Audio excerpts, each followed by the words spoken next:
Bienvenue à vous dans cette nouvelle vidéo de la série consacrée à l'apprentissage des bases de JavaScript. Nous allons voir ici le fonctionnement des boucles. Donc comme d'habitude, j'ai un fichier HTML quasi vide qui load simplement un fichier JS qui se trouve ici, qui est vierge, le tout étant ouvert ici dans mon navigateur. Donc déjà, qu'est-ce qu'une boucle et à quoi ça sert? Une boucle en fait nous permet d'exécuter un set d'instructions un certain nombre de fois tant qu'une condition n'est pas remplie. Donc pour créer une boucle, on va commencer avec le mot-clé for.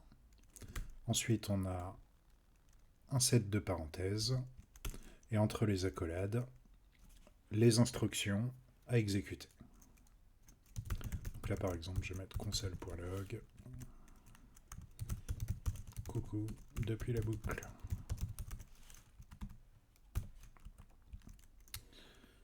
Ok. Donc comme je vous le disais, une boucle s'exécute tant qu'une condition est vraie. La boucle la plus basique, c'est celle-ci. Donc on va écrire entre les parenthèses var i est égal à 0, point virgule. Tant que i est inférieur à 10, par exemple, point virgule, i plus plus. Donc qu'est-ce que ça signifie? On crée au sein de notre boucle une variable qui a la valeur 0. Tant que i, donc tant que cette variable est inférieure à 10, eh bien on va ajouter 1 à cette valeur. Et du coup, on va exécuter ce code-là 10 fois. Si je sauvegarde et que je reload mon navigateur, vous voyez que j'ai bien coucou depuis la boucle. Alors Chrome me groupe directement les consoles.log puisque c'est les mêmes, mais vous voyez que j'ai bien un 10 ici. Ce qui veut dire que cette instruction s'exécute 10 fois d'affilée. Alors je vais changer un petit peu mon console.log maintenant. Je vais mettre itération de la boucle, numéro, 2 points, plus, et je vais mettre i. Voilà, maintenant mon console.log ressemble à ça. Itération de la boucle, numéro 0, donc c'est la première fois que ça s'exécute. I est égal à 0. Du coup, il fait le console.log et i est égal à 0. Ensuite, on vérifie si i est inférieur à 10. C'est le cas. Donc on ajoute 1 à i. En fait, ce qu'il faut comprendre, c'est que tant que la boucle itère,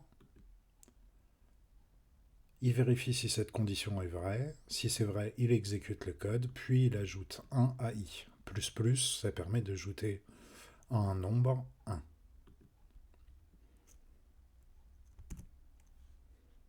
Voilà, c'est pour ça qu'ici la valeur de i change à chaque fois. Alors on va se créer 2-3 petites variables. On va faire une première variable, un nombre, qu'on va appeler compteur, qui va être égal à 0. On va créer une liste de courses, donc var list est égal, et donc là on va faire un tableau. Voilà, dedans on va mettre du pain, du fromage, du vin. Ok. Donc avec une boucle, on a la possibilité d'itérer sur chacune des valeurs présentes dans un tableau. Là par exemple, si je veux loguer toutes les valeurs présentes au sein de mon tableau, j'ai plusieurs possibilités. Ou bien je me le fais à la main. Donc console.log de list crochet 0 pour récupérer la valeur présente à l'index 0 de la liste. Voilà, et je duplique cette ligne. 1 et 2. Bon, là ça va parce que j'ai trois objets dans le tableau, donc c'est assez rapide. Mais si vous en avez 1000, ça va être beaucoup plus compliqué. Donc c'est intéressant dans ce cas-là d'utiliser une boucle pour itérer sur chacun des objets présents dans la liste. Donc pour ce faire, on va modifier notre boucle ici. On va donc écrire un for var objet, par exemple, in list. Donc ça, c'est une boucle de type for in. Et donc, pour chacun des objets présents dans la liste, la boucle va s'exécuter. Donc là, je vais par exemple écrire il faut acheter plus, et je vais mettre directement objet.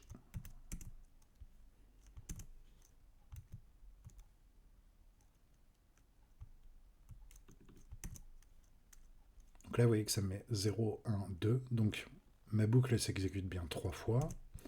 Mais en fait, ici, objet, c'est un peu comme la variable i. Donc si je veux loguer la valeur, je vais mettre plus list, crochet, objet. Et là, il faut acheter du pain, il faut acheter du fromage, il faut acheter du vin. L'avantage, c'est que si je rajoute des choses là-dedans, par exemple des gâteaux, automatiquement, la boucle s'update. Et du coup, ma nouvelle ligne apparaît.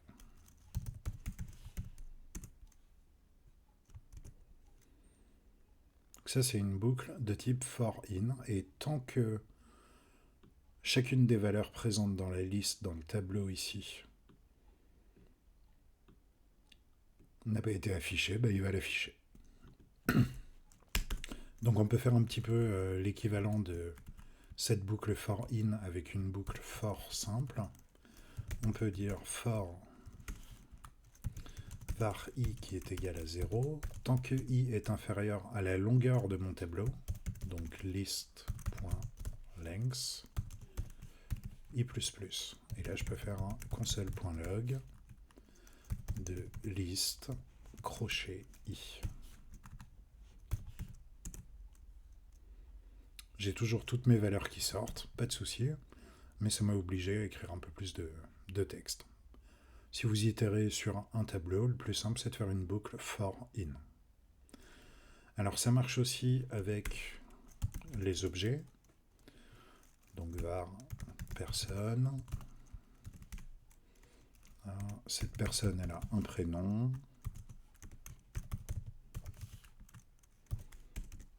Hop, elle a un âge.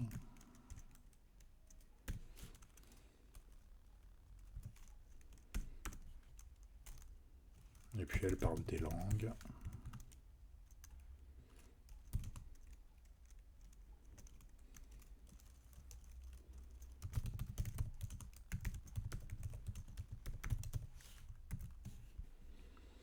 Voilà, et donc là on peut faire également une boucle for in dessus. Donc for, je vais mettre ici une variable que je vais appeler clé, in personne, et je vais donc faire un console.log de personne crochet clé, et également simplement de clé, juste pour vous montrer. Donc vous voyez que mon console.log me renvoie dans un premier temps la valeur de la clé, donc Olivier, puis le nom de la clé. Prénom Olivier, clé âge 18, clé langue et la chaîne de caractères qui correspond. Donc on a vu la boucle for de base, la boucle for in, pardon. Il en existe une autre qui est la boucle while. Voilà, et donc on peut dire tant que compteur, donc la variable qui est au-dessus, a une valeur inférieure à 50, eh bien on ajoute à ce compteur 1. Et on va loguer la valeur de ce compteur. Voilà, et là vous voyez que j'ai À chaque fois, donc, mon compteur par défaut est égal à 0. Donc première itération, je lui ajoute 1. Je log sa valeur. J'ai bien 1.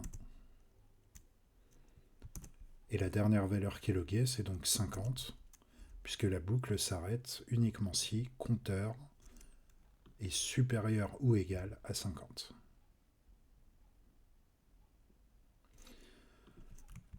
Donc le plus ici, un petit aparté sur les chiffres, le plus, c'est un petit peu comme si on écrivait plus 1. Alors plus égal, pardon, 1. J'ai cassé mon navigateur. Hop. Je vais en relancer un.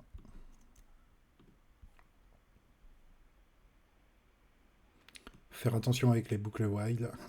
Si vous mettez une condition foireuse, bah, ça vous crache le navigateur. Voilà. Donc, je disais que j'écrive plus quand j'ai un chiffre, ou que j'écrive plus égale 1, c'est la même chose. Ça va venir ajouter 1. Plus égal, c'est un opérateur qui nous permet sur les chiffres d'ajouter à la valeur actuelle quelque chose. On peut également faire moins égal pour soustraire ou moins pour soustraire 1. Si je fais plus égal 10, vous voyez que ma boucle s'exécute moins de fois forcément, puisque j'ajoute 10 à chaque fois et non 1.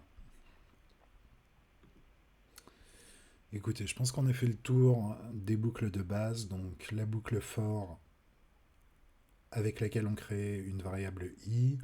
Tant que cette variable i est inférieure à une valeur, on ajoute 1 à i et on exécute le code. La boucle for in qui nous permet facilement d'itérer sur des tableaux ou sur des objets.